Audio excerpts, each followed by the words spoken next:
name is Shafkat Fraz and you are watching my YouTube channel which is the name of Fraz International Academy.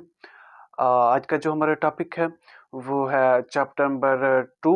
Second chapter है calculus का, PSC part first है और इसका second chapter है जिसका नाम है the derivative.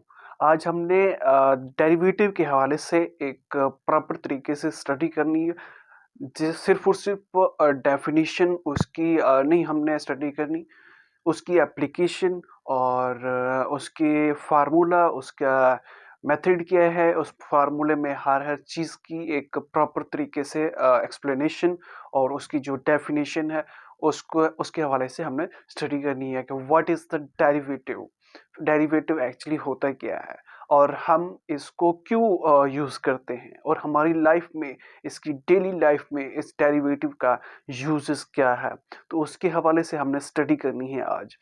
First of all हम इसकी डेफिनेशन देखना चाहते हैं कि डेरिवेटिव की जो डेफिनेशन होती है वो डेफिनेशन क्या होती है कि what is derivative, actually derivative है क्या। फर्स्ट ऑफ ऑल उस चीज़ के हवाले से हम स्टडी करनी चाहते हैं कि what is derivative. Derivative is a fundamental tool, derivative is a fundamental tool. Derivative एक ऐसा टूल है, एक ऐसा आला है, एक ऐसा आला है ऑफ कैलकुलस, कैलकुलस का एक ऐसा आला, कैलकुलस का एक ऐसा आला, एक ऐसा tool that quantifies the changes of functions output, जो फंक्शन की आउटपुट्स है, जो चेंजेस हो रही है, जो फंक्शन की आउटपुट्स चेंजेस हो रही है with respect to its input, उस फंक्शन के इनपुट की होने की वजह से, इनपुट की वजह से जो उस फंक्शन में आउटपुट चेंज हो रही है, रिस्पेक्टिवली आस्ते आस्ते जो है चेंज होती जा रही है, उसके हवाले से स्टडी करना, उसके हवाले से क्वांटिफाइज करना, उसको एक किस्म का काउंट करना, किसी ग्राफ के ऊपर, एक पॉइंट के ऊपर हमें वैल्यू फाइंड करना, किसी इनपुट के फंक्शन में देने की वजह से जो उस आउटपुट में चेंजेस हो रही है उसके हवाले से हमें स्टडी करना। वो जो आला होता है, वो जो टूल होता है, वो हमें बताता होता है, वो जो फार्मूला होता है, वो वैल्यू हमें देता होता है और उस आले को, उस फार्मूले को, उस फंक्शन को हम कहते होते हैं कि ये डेरिवेटिव है, ये हमारा डेरिवेटिव है। इसका फार्मूला क्या होगा? इसका फार्मूला इस तरीके से एफ डैश ऑफ एक्स, इसको डिनोट एफ डैश से किया जाता है, F dash of x.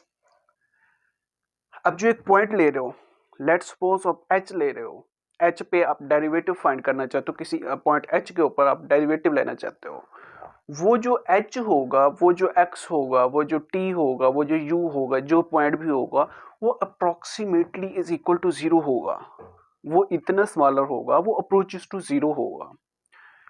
F of X plus H, वो पॉइंट उसमें ऐड करोगे, माइनस एफ ऑफ एक्स जो आपके पास पहले वाला पॉइंट है वो उसमें से माइनस करोगे, डिवाइडेड बाय वो पॉइंट जो आपने लिया हुआ है।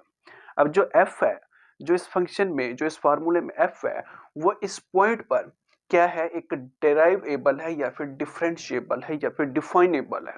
ठीक है, एफ इस पॉइंट पर डिफाइनेबल है, अगर अनडिफाइनेबल होगा तो वो क्वेश्चन आगे सॉल्व नहीं होगा। एक चीज होगी इसकी डेफिनेशन और इसका फार्मूला।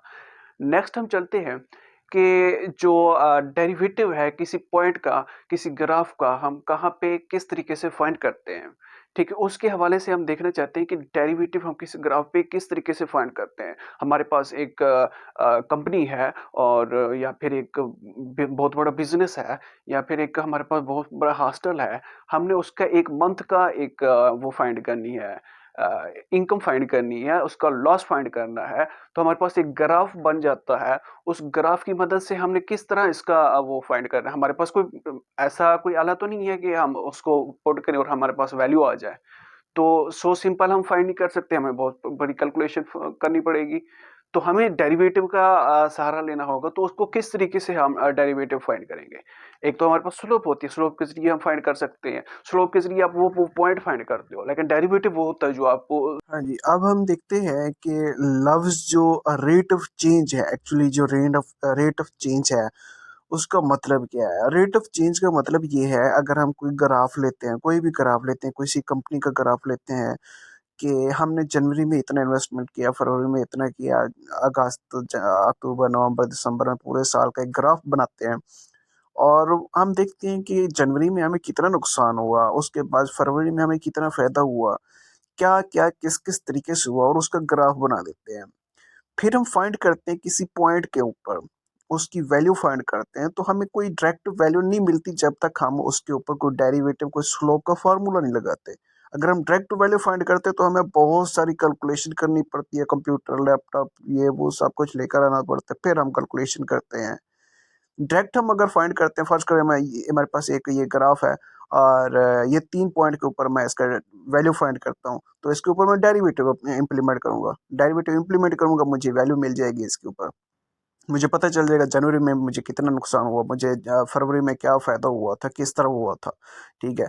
तो इस तरीके से जब मैं वैल्यू यहाँ पे फाइंड करूँगा तो derivative, so simple, derivative apply कर दूंगा, या फिर मैं स्लोप फाइंड कर लूँगा इसकी।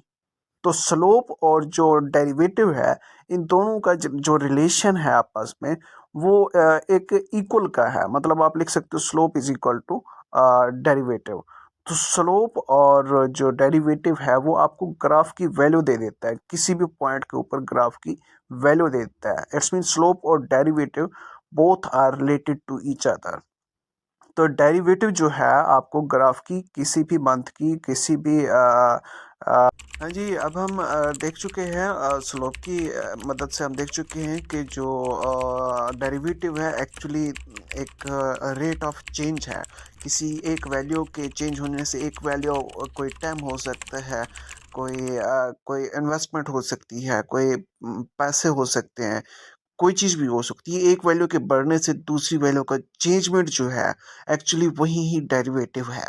वो जो प्रोसेस होता है वही ही डेरिवेटिव होता है। ठीक है। अब रेट ऑफ चेंज को लेते हुए हम चंद एक एग्जांपल लेते हैं जो हम डेली लाइफ में देखते होते हैं, करते होते हैं। आप देखते हो तो 4-5 साल पहले एक पौधा वो कन्वर्ट हो जाता है एक बड़े से दरख्त में। एक्चुअली इसके ऊपर जो प्रोसेस हुआ है वो क्या हुआ है, rate of change of time का ही प्रोसेस हुआ है। टाइम के बढ़ने से उसके अंदर भी एक चेंजमेंट आई है, उसके अंदर भी एक चेंज हुआ है with the passage of time. इसी तरीके से अगर एक और एग्जांपल है, आपने एक आइसक्रीम ली है शॉप से और आपको देखते हैं कि जैसे टाइम गुजरता जाता है वो मेल्ट होना शुरू हो जाती है। आप उसको यूज़ नहीं करते तो आप उसको खाते नहीं है, तो वो क्या होना जाती है, आहिस्ता आहिस्ता मेल्ट होती जाती है। अब ये हुआ क्या है, with the passage of time, with the rate of change of time, time की चेंज होने की वजह से ये सारा कुछ हो रहा है। आपने क्या किया, एक कंटेनर में पानी लिया, उसको किसके ऊपर रख दिया, आग के ऊपर रख दिया। अब उसको हीट दे रहे हो, उसकी हीट चेंज कर रहे हो, वो उसके ऊपर उसको टाइम भी दे रहे हो, टाइम में भी क्या हो रहा है, चेंज हो रहा है। मतलब कि आप डी ओवर डी टी क्या कर रहे हो, जो चेंज ऑफ टाइम है वो उसके अंदर क्या कर रहे हो, इंटरवल चेंज कर रहे हो। जब एक इंटरवल चेंज हो रहा है, जब एक रेट ऑफ चेंज चेंज हो रहा है, टाइम चेंज हो रहा है, तो उसमें चेंजिंग्स आएगी, उसको डेरिवेटिव कहेंगे। एक बच्चा पैदा होता है, एक मैं नेक्स्ट आपको एग्जांपल देता हूँ, एक बच्चा पैदा होता है, वो अभी छोटा सा है। अब जब ही टाइम चेंज होता जाएगा, टाइम बढ़ता जाएगा, तो उसकी जो एज होगी, उसकी जो जिसामत होगी, उसकी जो हड्डियाँ होंगी, उसकी जो बनावट होगी, वो भी उसी लिहाज से ही बढ़ती जाएगी, रेट ऑफ चेंज होती जाएगी। स्लोप जिस तरह आपने बनाई है, स्लोप में ही इस तरह इसके अंदर भी चेंजेस आएगी। तो ये सारा क्या है, डेरिवेटिव का प्रोसेस है। अगर आप देखते हो कि सूरज एक गरूब हो रहा है दिन को, और रात को एक नया चांद निकल रहा है, तलू हो रहा है, तो एक्चुअली ये क्या है, ये सारे का सारा एक डेरिवेटिव प्रोसेस हो रहा है। एक डेरिवेटिव के ऊपर बेस हो रही है, कुदरत का निज़ाम एक इसके ऊपर सेट हुआ हुआ है।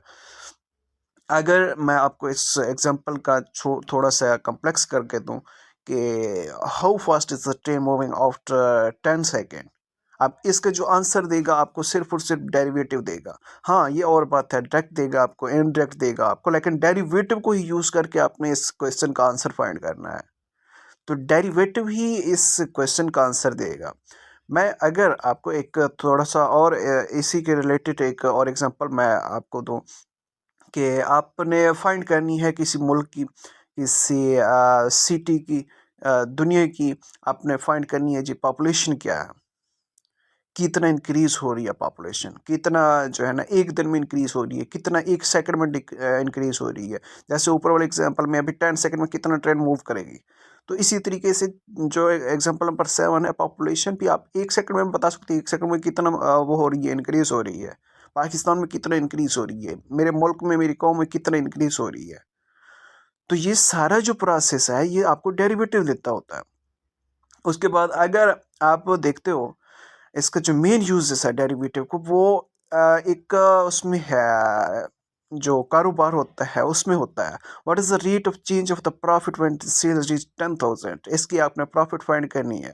10,000 में कितना प्रॉफिट आएगी, लाख में कितना आएगी, अगर इन्वेस्टमेंट ज़्यादा करूँगी तो फिर प्रॉफिट कितना आएगी, मुझे मार्च में कितना नुकसान होगा, मुझे जनवरी में कितना नफ़ा आया था। ये सारे का सारा जो प्रोसेस है, इसी के हवाले से बहुत सारे जो क्वेश्चन है वो आपका डेरिवेटिव ही सॉल्व करता होता है। आपको जो कैलकुलेशन है वो डेरिवेटिव ही देता होता है, डेरिवेटिव ही बताता होता है।